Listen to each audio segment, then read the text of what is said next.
Très bien, donc nous arrivons maintenant à la troisième partie donc, de ce petit exercice. Donc là pour l'instant nous avons réussi à faire communiquer donc, notre serveur à gauche avec notre réseau à gauche avec notre réseau à droite. Mais pour l'instant on a encore gardé deux serveurs DHCP.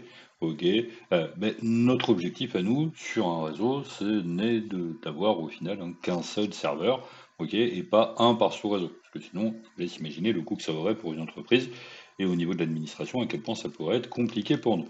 Ok, donc là, notre objectif maintenant, ça va être donc de supprimer le serveur à droite, ok, et de faire que ça soit le serveur de gauche, donc notre serveur 1, ok, qui est donc notre serveur DHCP, ok, pour qu'il puisse distribuer les adresses IP donc sur la partie droite, ok, de notre réseau.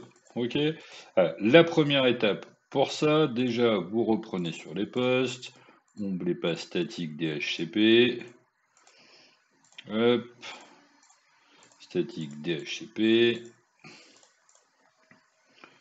hop, on fait ça sur chacun de nos postes pour être sûr qu'ils oublient bien, d'accord, l'adresse IP qu'on leur avait mis juste avant. Ok, vous voyez qu'ils vont bien être en, ça met un petit peu plus de temps, DHCP en APIPA, d'accord? Donc ils n'ont pas d'adresse IP puisqu'ils n'arrivent pas à communiquer avec le serveur DHCP. La grande question, c'est pourquoi est-ce qu'ils n'arrivent pas à communiquer tout simplement avec ce serveur? Eh bien, c'est très simple. Le PC15, quand il se connecte au réseau et qu'il demande une adresse IP, cette demande va être envoyée automatiquement à tout le monde. Ok, et seul un serveur DHCP a la possibilité de lui répondre. Donc quand ça arrive au switch, le switch, il voit que c'est une demande pour tout le monde, donc il l'envoie à tout le monde. PC12, PC13, PC14, bon bah tout ça c'est pas des DHCP, donc il l'envoie au routeur. Et en fait, le routeur, il se retrouve tout simplement bloqué, puisque quand il reçoit une demande qui est pour tout le monde, un routeur, automatiquement il la bloque. Il l'empêche de sortir de votre réseau, d'accord? Parce que sinon ça pourrait s'étendre et aller partout sur Internet par exemple. Ok, juste en faisant une demande DHCP, vous faites planter le web, ce qui serait quand même sacrément dommage. Du coup, notre routeur, il va falloir lui donner quelques informations, d'accord, pour que ça puisse fonctionner. En plus de ça, il ne faut pas non plus oublier que pour avoir une adresse IP ici, il faut bien que notre serveur il ait le bon serveur pool, d'accord, donc la bonne étendue à distribuer. Ok, donc ça va être notre première étape. On va retourner sur notre serveur. Pour l'instant, il donne donc des adresses IP du coup en 0.1 pour la gateway et à partir de 0.10. Ce qu'on veut, nous, tout simplement, c'est qu'il aille nous en rajouter une nouvelle et qu'il aille distribuer en plus de l'adresse 0 192.168.0.0/24, d'accord, qu'il aille distribuer la 192.168.1.0/24. Ok. Pour ce faire, eh bien, on va créer une nouvelle étendue, donc on va l'appeler réseau 1. La default gateway de ce réseau, ce sera le 192.168.1.1, et il va distribuer à partir de la 1.10. Attention par rapport à d'habitude, ok, là cette fois-ci on ne fait pas save, on va faire add, pour qu'il vienne bien nous rajouter une nouvelle piscine, comme il peut dire, du coup, donc en français on va plutôt parler d'une étendue, plutôt qu'une piscine, c'est quand même mieux. Donc on a bien notre étendue en 1.1, notre serveur pool en 0.1, d'accord, et ça va permettre donc la communication normalement entre tous mes réseaux. Pour l'instant, si je vais checker sur mon PC15, je repasse de statique à DHCP.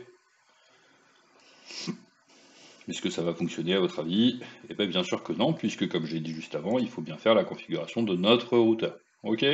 Donc on va aller sur le routeur 4, et pour faire la configuration que l'on veut, cette fois-ci, il n'y a pas de choix. Ok, il va falloir passer par le mode commande, tout simplement.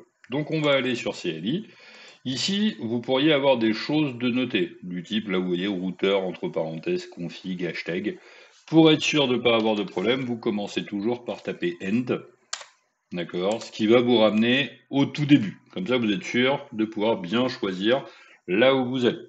Ensuite, vous, ce que vous voulez, c'est donc configurer votre routeur. Ok, donc pour entrer dans le mode de configuration, on va taper configuration terminal. D'accord. On va taper conf t, ce sera beaucoup mieux. Ok, ça, et là, il vous dit bien, entrer les configurations, une seule par ligne. D'accord? Donc ça. Donc nous, ce qu'on veut configurer, c'est que quand le routeur 4 reçoit une demande de DHCP, qu'il ne l'annule pas et qu'il nous l'envoie bien jusqu'à notre serveur. Ok? Donc, pour faire cette configuration, on a ici le routeur config et il va falloir qu'on configure l'interface sur laquelle le routeur peut recevoir des demandes DHCP. Cette interface, bien c'est le geek 0/0. Donc c'est ce qu'on va lui dire. Interface gig 0/0 entrée. Là, on voit bien qu'on est passé en configuration -if, le if voulant dire interface, donc interface. Donc on est bien dans la configuration du geek 0/0. Ok. Et ici, du coup, il va falloir taper une commande. Vous ne pouvez pas l'inventer, hein, je vous la donne. Ok, c'est IP espace helper address 192.168.0.254, d'accord, qui est donc l'adresse IP de mon serveur DHCP. Je valide avec entrée, d'accord, et là, à ce moment-là, je vais faire end pour sortir et W pour sauvegarder ma configuration. Ok, donc end me permet de ressortir, W me permet de sauvegarder la configuration de mon routeur. Surtout, il ne faut pas oublier, c'est comme n'importe quel fichier Word, si vous ne sauvegardez pas, vous aurez des problèmes à un moment. Ok? Donc, j'ai bien dit maintenant à mon routeur que s'il recevait une demande de DHCP sur l'interface geek 0/0, il devait la renvoyer vers le serveur DHCP. Eh bien, on va aller voir tout simplement si ça fonctionne. On repasse de statique à DHCP. Et là, on a bien le 192.168.1.12 qui nous est communiqué avec le passeur. D'accord? On vérifie quand même sur les autres postes. Là, on a bien le 1.11, le 1.10, et, celui-ci pas encore, et le 1.14, d'accord, qui est donné directement. Maintenant, on a effectivement un réseau qui pourrait être quasiment fonctionnel, d'accord, et qui devrait normalement marcher sans problème.